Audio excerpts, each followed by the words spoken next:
So thank you so much, Mr. Shashank Srivastava, for joining us today at another Expositize interaction. Thank you, Arpit. Thank you for having me.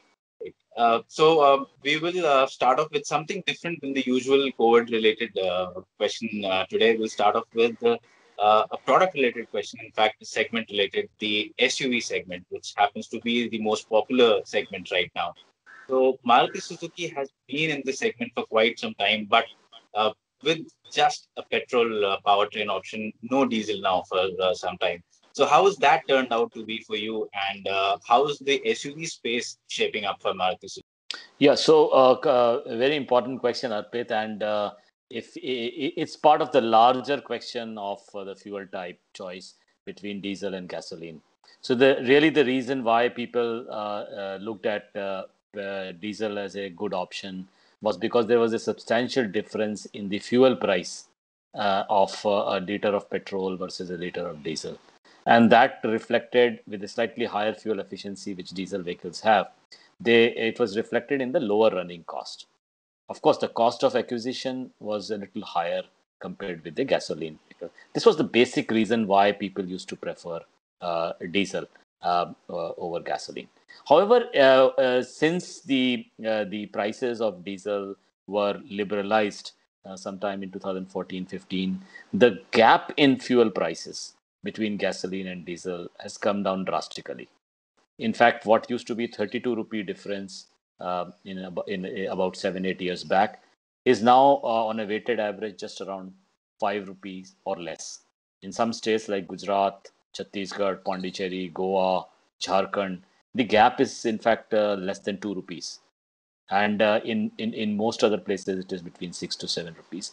The fuel efficiency of the gasoline vehicles also have increased substantially over the years, and also the cost of acquisition of diesel vehicles have gone up substantially ever since the BS6 came. So when the BS4 to BS6 conversion happened, what used to be a 1,20,000 price difference between a diesel and a gasoline vehicle price has now increased to more about 150 to 200,000. That is the range of increase that consumer has to pay for a diesel vehicle.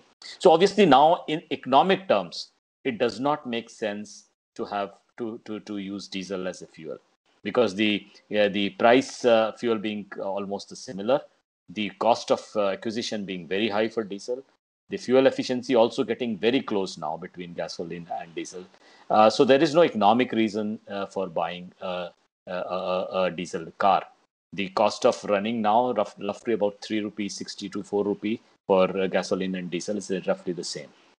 But of course, in the SUV segment, which your question specifically was about, the SUV segment, there are consumers who buy vehicles not just for who buy diesel cars, not just because of fuel efficiency, but because of the higher torque that the diesel engine provides.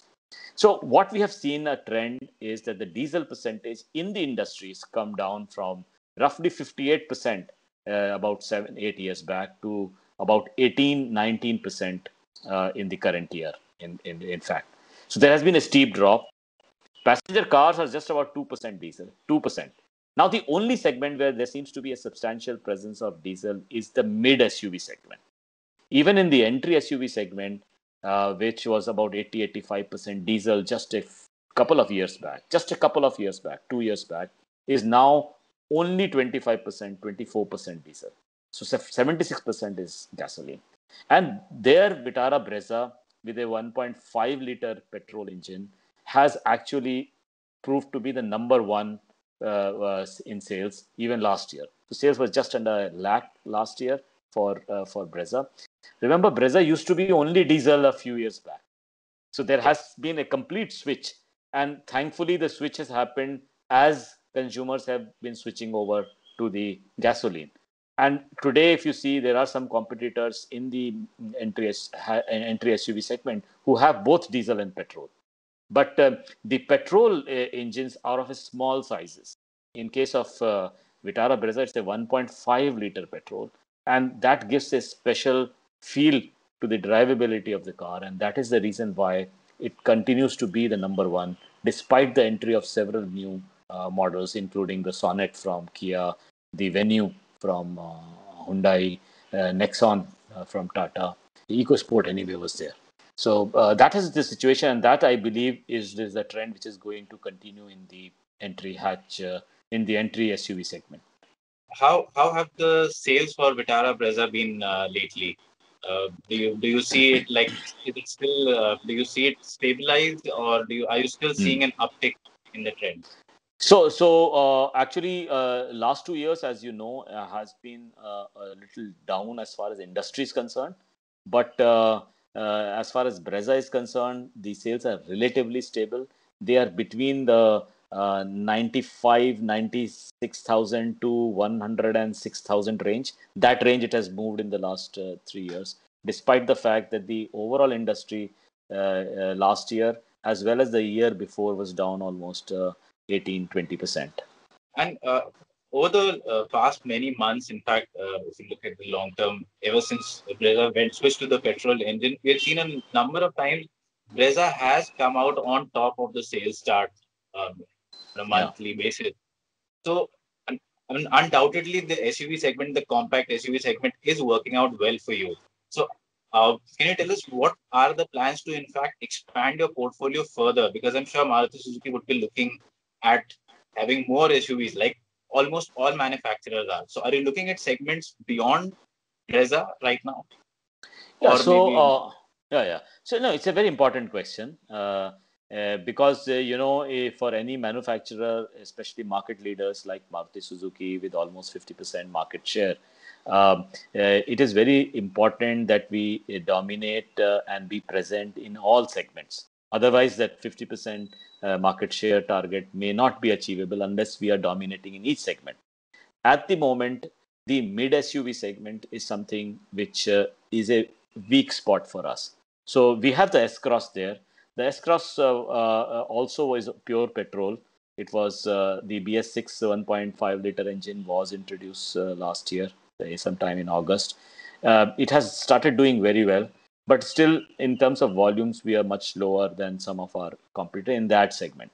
So obviously there is a clear need for us to push sales of S Cross in the mid SUV segment. And going forward, as you rightly mentioned at the beginning, that the SUV segment has actually grown hugely. And SUV segment was just about 8 to 9% a few years back. Few years means about 7, 8 years back. But today it is about 32, 33% of the total market. And I'm not counting the MPVs. The MPV market is another 6, 7%.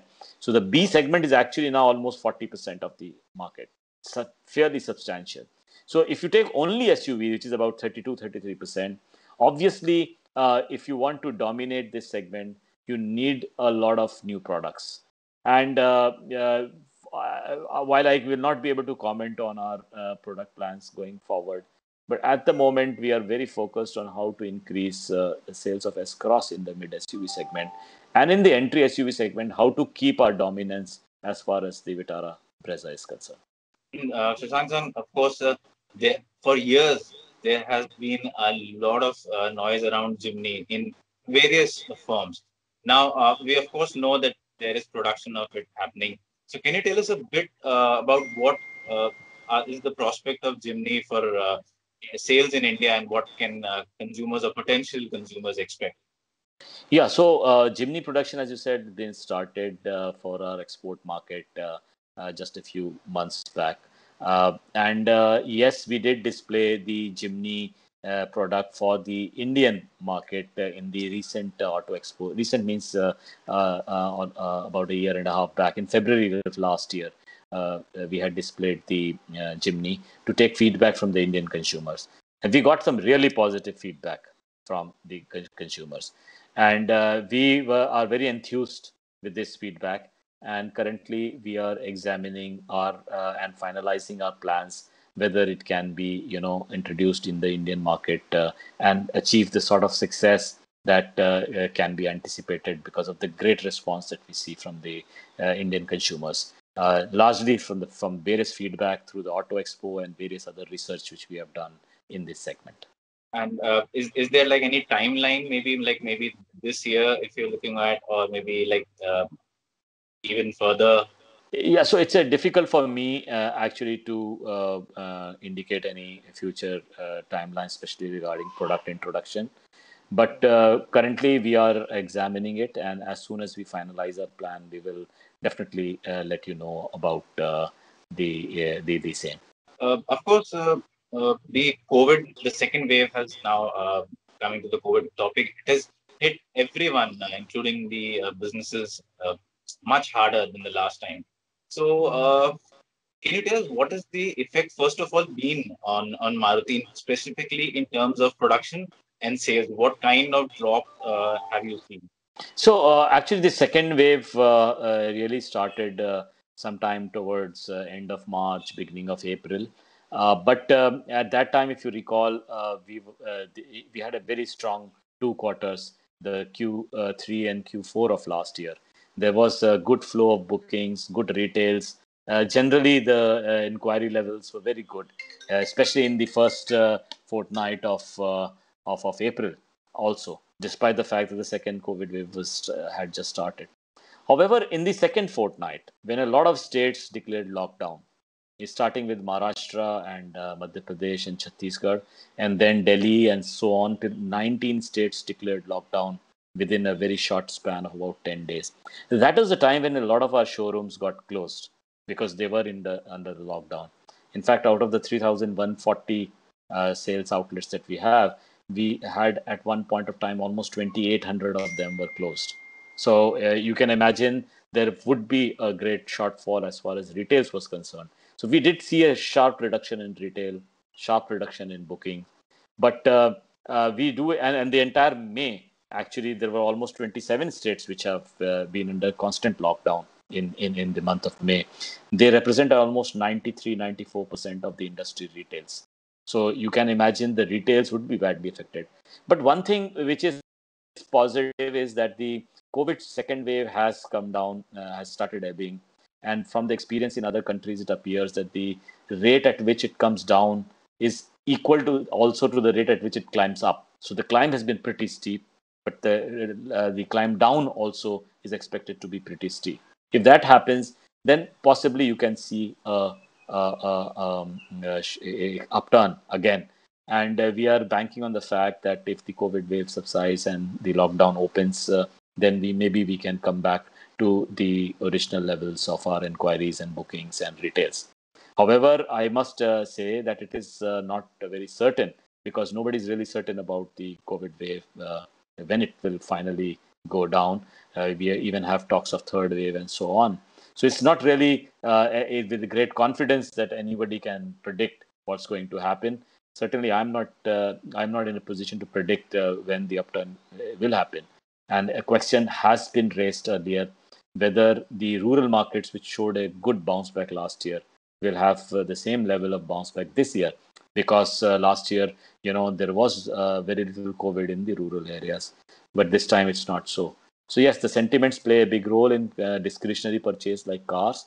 So sentiments, but one good thing is the economic indicators, the underlying economic parameters seems to be in order, and analysts are still looking at growths of 9.3, 9.5% overall in the economy, which is also another very important ingredient for sale of cars. So it is just the COVID thing which is a little uncertain. The basics of even rural economy is strong. Monsoons are expected to be strong. Rabi sowing has been 3% up over record of last year.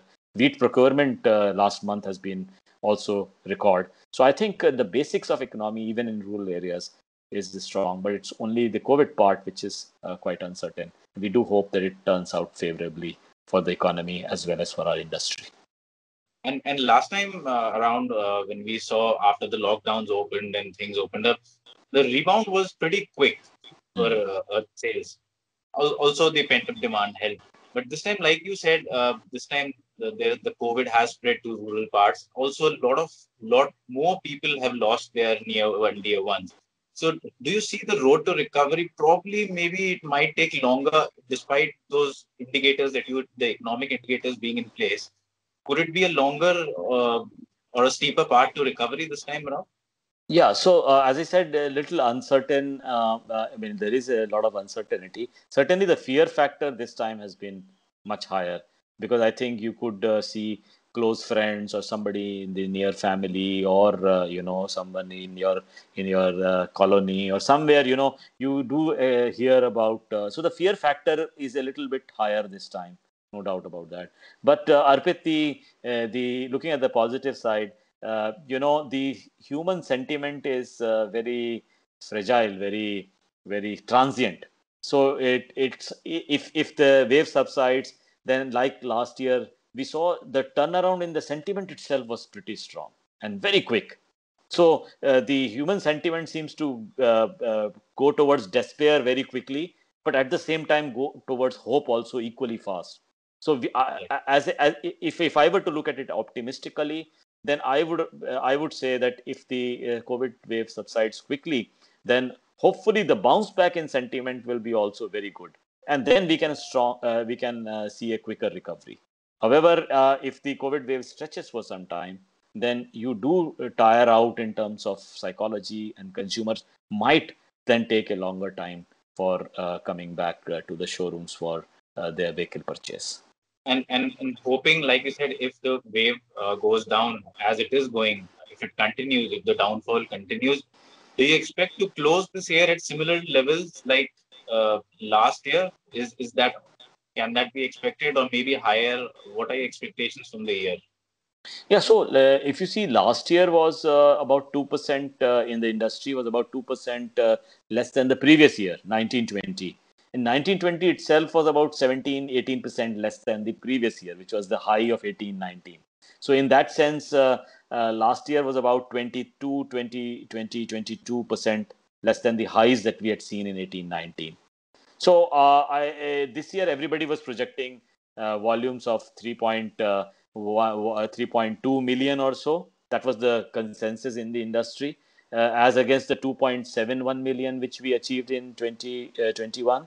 And in 1920, it was 2.77 million.